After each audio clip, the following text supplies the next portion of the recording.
പ്രിയമുള്ള സഹോദരന്മാരെ, തിരൂര് മംഗലത്ത് അഷ്കർ എന്ന് പറയുന്ന SDP പ്രവർത്തകനെ വെട്ടിക്കൊലപ്പെടുത്താൻ വേണ്ടി ശ്രമിച്ച ആ ഒരു വിഷയമുണ്ടല്ലോ, അത് വഴിത്തർക്കാണ്, കുടുംബ പ്രശ്നമാണ് എന്നൊക്കെ പറഞ്ഞു കണ്ടാണല്ലോ വാർത്ത വന്നത്. നിങ്ങളുടെ അഭിപ്രായം എന്താ? 2 ദിവസം മുമ്പ് നടന്നൊരു വിഷയമാണ്. ഞാൻ ഇന്നാ വീഡിയോ ചെയ്യുന്നത്.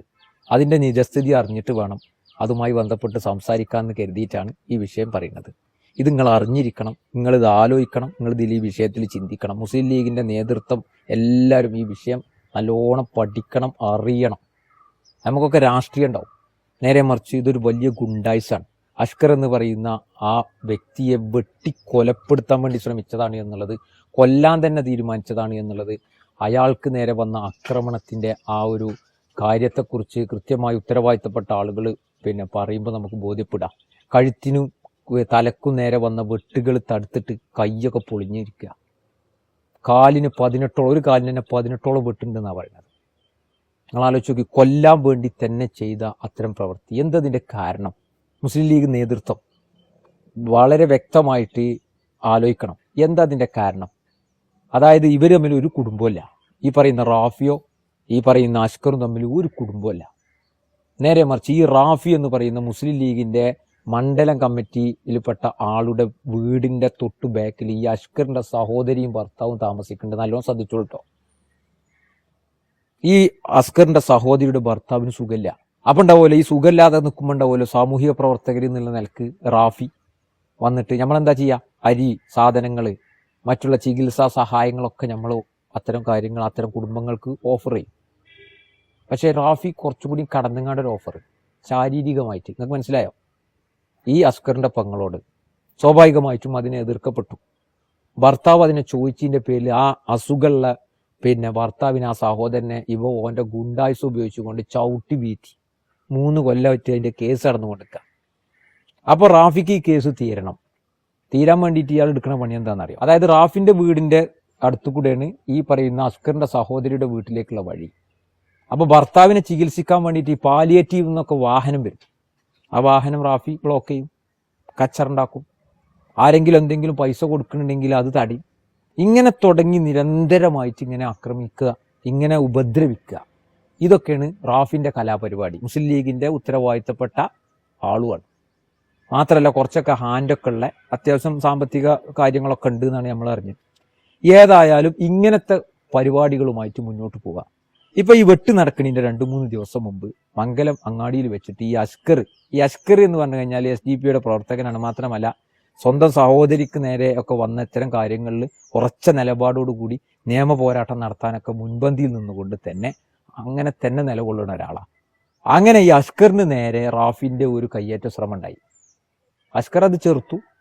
പക്ഷേ പോലീസ് സ്റ്റേഷനിൽ പോയി പരാതി കൊടുത്തു. വിഷയം ഇത് തന്നെയാണ്. അതായത് സഹോദരിയുമായി ബന്ധപ്പെട്ടുള്ള ഈ കേസ് കൊടുത്ത വിഷയത്തിൽ തന്നെയാണ് അഷ്കറിനെയും കണ്ടുകൂടാത്ത ഒരു വിഷയം ഉണ്ടായത്. അപ്പോൾ അതിനെതിരെ കയ്യേറ്റ ശ്രമം ഉണ്ടായപ്പോൾ അഷ്കർ എന്ത് ചെയ്തു? പോലീസ് സ്റ്റേഷനിൽ പോയി പരാതി കൊടുത്തു. പരാതിയൊന്നും വല്ലാതെ ഗൗനിച്ചില്ല പോലീസ്.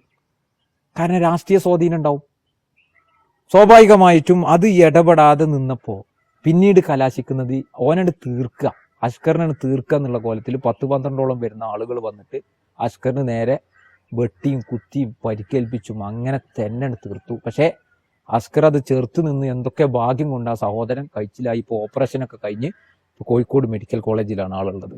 ഇതാണ് സംഭവം. അതായത് സ്വന്തം സഹോദരിക്കും സഹോദരി ഭർത്താവിന് നേരെ മോശപ്പെട്ട രീതിയിലുള്ള കാര്യങ്ങൾ ഈ റാഫിയുടെ ഭാഗത്ത് നിന്ന് ഉണ്ടായത് 3 കൊല്ലം മുമ്പ് കേസ് കൊടുത്ത് നിയമ പോരാട്ടം നടത്തിയതിൻ്റെ പേരിൽ നിരന്തരമായി ആ കുടുംബത്തെ അവരെ ഇങ്ങനെ എന്താ പറയുക അതിക്രമിച്ചു കൊണ്ടിരിക്കുക. അവർക്കെതിരെ ഇങ്ങനെ ആക്രമണങ്ങളും ഇത്തരം കാര്യങ്ങളുമായിട്ട് മുന്നോട്ട് പോയിക്കൊണ്ടിരിക്കുക. ഇതിനൊക്കെ എന്ത് ന്യായീകരണമാണുള്ളത്? ഇതിനൊക്കെ ശരിക്കും തനി ഗുണ്ടായിസം എന്നുള്ളതല്ലേ നമ്മൾ വിശേഷിപ്പിക്കേണ്ടത്. ശക്തമായ രീതിയിലുള്ള നടപടി. മാത്രമല്ല ഇതിനെ DYSP റാങ്കിലുള്ള, കാരണം അവിടെ പോലീസിന്റെ വലിയൊരു അനാസ്ഥ വന്നിട്ടുണ്ട് എന്ന് വാർത്താ സമ്മേളനങ്ങളിൽ ഉത്തരവാദിത്തപ്പെട്ട SDP ഭാരവാഹികൾ പറയുന്നത് കേട്ടു. അതായത് കേസ് കൊടുക്കുമ്പോൾ അതിലിടപെട്ടുകൊണ്ട് ശാസിച്ച് അതിനെ പരിഹരിച്ചു ജാഗ്രതയോടുകൂടി കൈകാര്യം ചെയ്യേണ്ട ഒന്നിൽ CI ആകട്ടെ SI ആകട്ടെ ഇവരുടെ ഭാഗത്തു നിന്ന് വലിയ അനാസ്ഥ ഉണ്ടായി എന്നുള്ളത് ഉത്തരവാദിത്തപ്പെട്ട പോലീസ് ഉദ്യോഗസ്ഥർ മനസ്സിലാക്കേണ്ടതുണ്ട്. അപ്പൊ ഇതിന് SP അല്ലെങ്കിൽ DYSP റാങ്കിലുള്ള ആളുകൾ ഈ വിഷയത്തെ അന്വേഷിച്ചുകൊണ്ട് കൃത്യമായി ഇതിനെ പഠിച്ചുകൊണ്ട് എന്നിട്ട് ഇത് എന്താ പറയുക വാർത്താ മാധ്യമങ്ങൾക്ക് ഉത്തരവാദിത്തപ്പെട്ട ഇത്തരം പോലീസ് ഉദ്യോഗസ്ഥർ വാർത്ത കൊടുക്കുക വഴിത്തർക്കാണ്. ഇത് കുടുംബ പ്രശ്നമാണ്. ഏത് വകയിൽ ഏത് കുടുംബം, ഏത് വകയിലാണ് റാഫി പിന്നെ അഷ്കറിന്റെ കുടുംബമാണ് എന്ന് മനസ്സിലാകുന്നില്ല. ഒരു പാർട്ടിയുടെ പിന്തുണയിൽ എന്തും നടത്താം, അതിനെൻ്റെ പാർട്ടി എന്നെ സപ്പോർട്ട് ചെയ്യും എന്നുള്ള അത്തരത്തിലുള്ള ധാർഷ്ട്യത്തോടു കൂടിയുള്ള ഈ പ്രവൃത്തിയെ ഒരിക്കലും അംഗീകരിക്കാൻ കഴിയില്ല. ഇതിപ്പോൾ 2 ദിവസം മുമ്പ് നടന്നത് ആണ്. പക്ഷെ ഞാൻ ഇന്നാണ് ഈ വിഷയത്തെ കുറിച്ച് സംസാരിക്കുന്നത്. അത് അതിൻ്റെ നിജസ്ഥിതി അറിയണം. കാരണം വാർത്തകളിൽ വന്നത് വഴിത്തർക്കമാണ്, കുടുംബ പ്രശ്നമാണെന്ന് പറയുമ്പോൾ ഇതിൻ്റെ ഒരു ക്ലാരിറ്റി നമ്മൾ വരുത്തണമല്ലോ. കാരണം ഏത് രാഷ്ട്രീയ പാർട്ടി ആണെങ്കിലും ഓൾക്ക് കുടുംബം ഉണ്ടാവും, അതേപോലെ തന്നെ മറ്റുള്ള സംഗതികളൊക്കെ പല ഇടപെടലുകൾ ഉണ്ടാവും. എല്ലാവരും ഇപ്പോൾ എല്ലാ രീതിയിലും നന്നായിക്കൊള്ളണമെന്നൊന്നുമില്ലല്ലോ. അപ്പോൾ ഇതിലെന്തെങ്കിലും അപാകതകൾ ഉണ്ടോ എന്നുള്ളത് നോക്കാൻ വേണ്ടി അപ്പോൾ നോക്കുമ്പോൾ അപ്പോൾ ഇത് കാലങ്ങളായിട്ട് മുസ്ലിം ലീഗ് എന്ന് പറയുന്ന രാഷ്ട്രീയ പാർട്ടിയുടെ തണലിൽ നിന്നുകൊണ്ട് നടത്തുന്ന ഗുണ്ടായിസത്തിന്റെ ഭാഗമായിട്ടാണ്, അതിന്റെ ഇരയാണ് SDPI പ്രവർത്തകൻ എന്ന അഷ്കർ എന്നുള്ളത് ബോധ്യപ്പെടുകയാണ്. ആ സഹോദരനെ കൊല്ലാൻ വേണ്ടിയിട്ട് തന്നെ ശ്രമിച്ചതാ. അപ്പോൾ അങ്ങനെയുള്ള അത്തരം ആളുകളെ നിയമപരമായിട്ട് ശിക്ഷിക്കേണ്ടതുണ്ട്, നിയമ നടപടിക്ക് വിധേയമാക്കേണ്ടതുണ്ട്. ശക്തമായ രീതിയിലുള്ള പ്രതിഷേധം ആ വിഷയത്തിൽ അറിയിച്ചുകൊണ്ടെതിരെ മുസ്ലിം ലീഗിന്റെ നേതൃത്വം രംഗത്ത് വരേണ്ടതുണ്ട്. മൗനമായി നിൽക്കുന്ന ഇത്തരം നിലപാടുകൾ അതൊരിക്കലും ഭൂഷണമല്ല. സമാധാനത്തിന്റെ വക്താക്കളാണ്, പിന്നെ ഞങ്ങൾ വെള്ളരിപ്രാവുകളാണ് എന്നൊക്കെ പറയുന്ന മുസ്ലിം ലീഗിന്റെ നേതൃത്വം എന്തുകൊണ്ട് ഈ വിഷയത്തിൽ കൃത്യമായി അവിടുത്തെ നാട്ടുകാർക്കും അവിടുത്തെ സാധാരണക്കാർക്കും എല്ലാവർക്കും ബോധ്യമുള്ള ഒരു വിഷയത്തിൽ എന്തുകൊണ്ട് ഈ രീതിയിൽ ഒരു പ്രസ്താവന, ഒരു പ്രതിഷേധം അത് ഉണ്ടാവുന്നില്ല എന്നുള്ളതാണ് ഒരു ചോദ്യചിഹ്നമായി സമൂഹത്തിൽ നിൽക്കുന്നത്. അപ്പൊ നിങ്ങൾ ഈ പറയുന്ന സമാധാനമൊക്കെ അത് വെറുതെ വാക്കുകൾ കൊണ്ടാണോ എന്നുള്ളത് കൂടി സമൂഹം ചോദിക്കുകയാണ്, ഈ അവസരത്തിൽ ചോദിക്കുകയാണ്. ശക്തമായ രീതിയിലുള്ള പ്രതിഷേധം, ശക്തമായ രീതിയിലുള്ള നടപടി ഇത്തരക്കാർക്കെതിരെ ഉണ്ടാവട്ടെ. ബാക്കി വിഷയങ്ങളുമായി വീണ്ടും കാണാം, ബാക്കി ഇതിന്റെ വിഷയങ്ങളുമായി വീണ്ടും കാണാമെന്ന് ഓർമ്മപ്പെടുത്തിക്കൊണ്ട് നിർത്തുന്നു. നന്ദി.